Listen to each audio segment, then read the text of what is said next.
In particular, Mark is really interesting because he thinks that there is a lack of understanding of news that affects black people in traditional white media, that they have an unconscious bias, Love hearing that how they don't Harvey cover talks it about properly, this. and this becomes an outlet where black people can get news that affects their lives from people who understand it better. So let's bring Mark in right now. He's joining us live. Mark, welcome to TMZ Live. Oh, man, thanks for having me. Always good to see you, man. Great seeing you, and congratulations on the show. Thank you. Thank you. I'm so excited. This is a big night. So I'm I guess fascinated the show by starts what tonight. you've said about the hole in the market that allows for a show like this. Explain what's lacking in traditional media. So there's a couple things, right? One thing is that's lacking in traditional media is this type of stories that we cover. You know, for example, if a black girl goes missing in the hood, she's just gone. A white girl, we will look for and locate for years, months, decades until we find her. Yeah, in just a minute.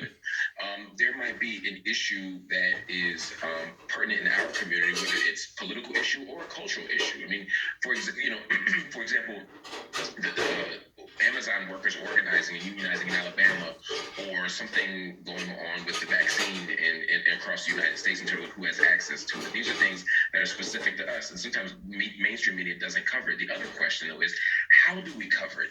What questions do we ask? Are we looking for the right people? Do we pull out the same usual suspects to answer the questions? That's the other piece, because sometimes you can cover the right story, but cover it wrong. I understand what you're saying, but I'm wondering, after George Floyd, I'm wondering who's covering the terrorist in Boulder and that he was a Trumper. Who's following up on that story a few days later?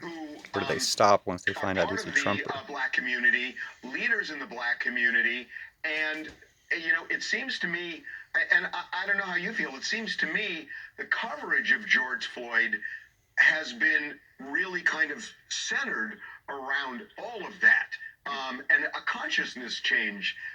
Do you agree with that, or do you still think there is this unconscious bias the way it's being reported? I think it's the same. I mean, it's kind of like a cheating boyfriend. You know, they'll be good when they get caught for a little bit, but eventually, the summer happens. People get more comfortable and they go back to what they do. Remember when Mike Brown was killed in 2014 and the coverage changed, everything shifted, and then we discovered Donald Trump, and suddenly for the next 4 years, we weren't talking about state violence. We weren't talking about police shootings. We were talking about Donald Trump and whatever he said or whatever he tweeted. Now we're having a different dynamic going on with George Floyd. I think you're right. There is more energy. There's more attention. But we can't continue to trust that news outlets are going to cover us based, because that's often based on what's profitable, what they can get advertising off of. It's not based on a principle. And so we need to have a different kind of conversation. And then the second piece of it really quickly is, even when we're covering George Floyd, again, what kinds of questions are we asking? It's important to talk about the trial, to cover the trial, but I also want to talk about the protesters. I also want to talk about the defunding movement that's still going on, even though the media tells us that people aren't talking about it anymore. I want to you'll be talking about it more. Actions happening on the ground. I want to think about all of those things. I want to ask different questions at the same time that this is just the first wave. And the mainstream media should be applauded for what they're doing with George Floyd. I'm very happy that there's so much coverage. I'm just not confident it will continue. Mark, what's ultimately your goal with the network and with your show? Black News Channel, BNC, our goal is to cover every dimension of Black life, everything that Black people are talking about, not just from one political position, but from across the board.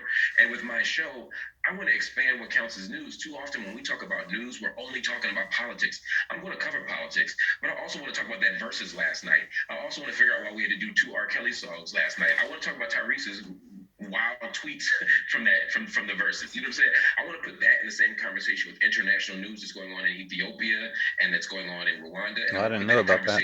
With what's going on with President Biden or with the vaccines. Black people of course, I don't know anything that happened last night.